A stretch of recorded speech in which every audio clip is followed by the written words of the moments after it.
विलोपन विधि का सवाल है, इसे हल करते हैं। तो देखिए, विलोपन विधि के लिए समझने की बात है, हमें सवाल को नहीं रटना है, हमें विधि सीखना है, ताकि हम कोई भी सवाल आए उस विधि से हम उसे हल कर सकें। चाहे वो संख्या चेंज होके आए या अलग से आए, तो हम उसे पूर्ण कर पाएंगे। इसलिए हमें ध्यान रखना सभी कि हमें सवाल नहीं याद करना, हमें विधि को याद रखना है। ठीक है, तो चलिए, क्वेश्चन आया था, एक पेपर में था विलोपन विधि का, है ना। x प्लस वाई बराबर 5 समीकरण पहला, और अगला समीकरण है 2x माइनस 3y बराबर 4।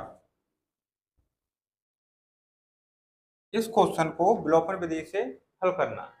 तो देखिए, सबसे पहले हम देखते हैं कि इनका पहला पद है, पहले पद अलग अलग हैं, ये x है, ये 2x है।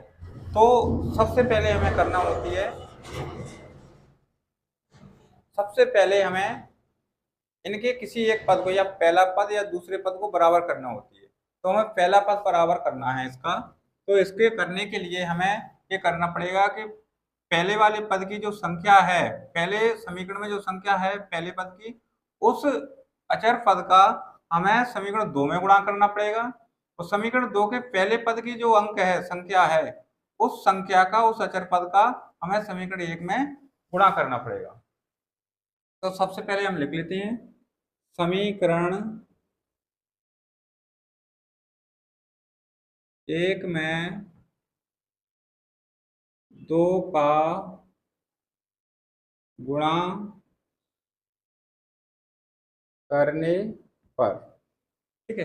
तो देखिए, समीकरण 1 में हमें 2 का गुणा करना है, लेकिन समीकरण 2 में यहाँ पे कोई संख्या होती तो हम लिखते समीकरण 2 में गुणा करने पर, लेकिन वहां पे कोई संख्या नहीं है, इसलिए हमने नहीं लिखा है, एक ही का लिखा है।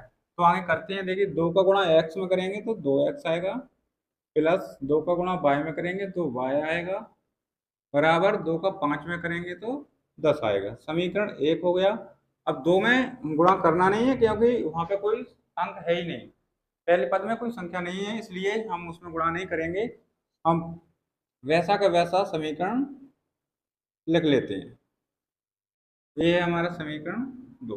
ठीक है, यहाँ लिखने की आवश्यकता नहीं है। तो देखिए, यहाँ पे लिखेंगे घटाने पर, घटाने पर, ठीक है। जब घटाने पर लिखेंगे तो इसके निशान चेंज हो जाएंगे। देखिए, समीकरण जो 2 है उसके सारे, ये प्लस की संख्या है तो ये माइनस की हो जाएगी, ये माइनस है तो यहाँ प्लस हो जाएगा, ये प्लस है तो माइनस हो जाएगा। घटाने पर लिखते हैं तो हमारे जो दूसरा समीकरण होता है उसके सारे निशान चेंज हो जाते हैं, माइनस का प्लस हो जाता है, प्लस का माइनस। अब हमने जो चिन्ह लिए हैं उन्हीं से लेना है। देखो, 2x प्लस के हैं, 2x माइनस के हैं, ये घट जाएंगे, कुछ बचेगा नहीं यहाँ पर। 2y प्लस के हैं, 3y भी प्लस के हो गए हैं, तो ये दोनों प्लस के हैं, जुड़ेंगे तो ये हो जाएंगे 5y बराबर 10 में से 4 घटा दिए तो 6 बचेंगे। तो y बराबर, देखिए, अब जब गुणा की संख्या चर और चर एक साथ रहती हैं, तो जब हम अचर को अलग करते हैं तो वो बराबर किधर आएगा, तो वो बटे में जाता है, तो 6 के बटे में ये 5 आ जाएंगे इधर से। ठीक है, तो ये हमारा y का मान हो गया है। अब y के मान से हमें x का मान निकालना है। तो y का मान समीकरण 1 या 2 किसी भी समीकरण में रख देंगे। तो इस y का मान समीकरण 1 में रखेंगे, यहाँ लिख देते हैं पहले, समीकरण 1 में y का मान रखने पर, समीकरण 1, x प्लस वाई बराबर 5, एक्स प्लस वाई, वाई का मान कितना है 6/5, तो 6/5 यहाँ रखेंगे हम 5। अब देखिए, यहाँ पर दो संख्याएं इधर कुछ नहीं, तो हमें एलसीएम लेना है।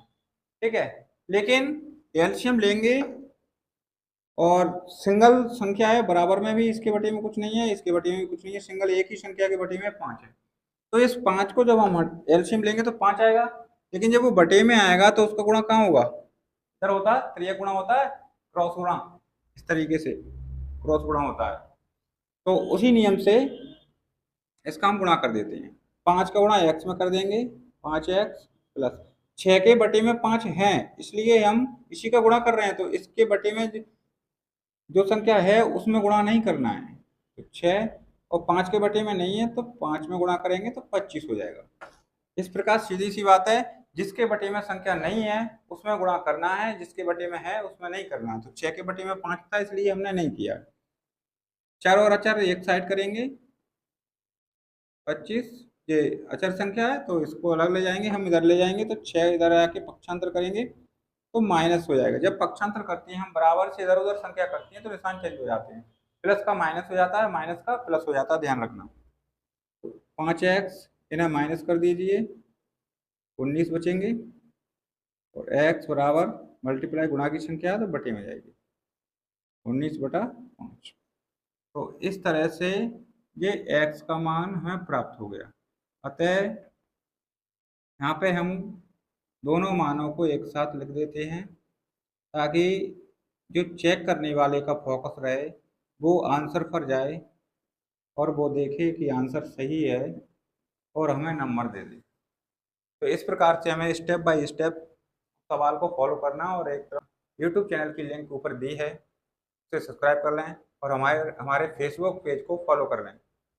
इस तरह की वीडियो आप तक आती रहेंगी और यूट्यूब पर आपको पूरी क्लास मिलेगी, जिससे आप घर बैठकर भी रिवीजन और पढ़ सकते हैं। तो इसलिए फॉलो करना ना भूलें, औरों को शेयर करना ना भूलें। जिन बच्चों को ज़रूरत है उन तक यह वीडियो पहुंच जाए तो बहुत अच्छा रहेगा। फॉलो सब्सक्राइब करने में हमारा कुछ जाता नहीं है, ना कि हमारे पैसे लगते हैं, बस एक बटन दबाना होता है। क्योंकि हम बहुत सी वीडियो पर जो किसी काम की नहीं उन पर लाइक कर देते हैं, लेकिन जो काम की है, किसी के काम आ सकती है, उस पर लाइक करना, शेयर करना मिल जाए तो किसी का फ़ायदा हो जाए। तो हमारा कुछ लग नहीं रहा, पैसे नहीं लग रहे हैं, तो प्लीज़ हमारी हेल्प करें। हम चाहते हैं कि बच्चों को इसका लाभ मिले। जो बड़े बड़े कोचिंगों पर पैसे दे देकर बच्चे परेशान हैं, पैसे की वजह से कुछ बच्चे पढ़ नहीं पा रहे हैं, उनका लाभ मिल पाए।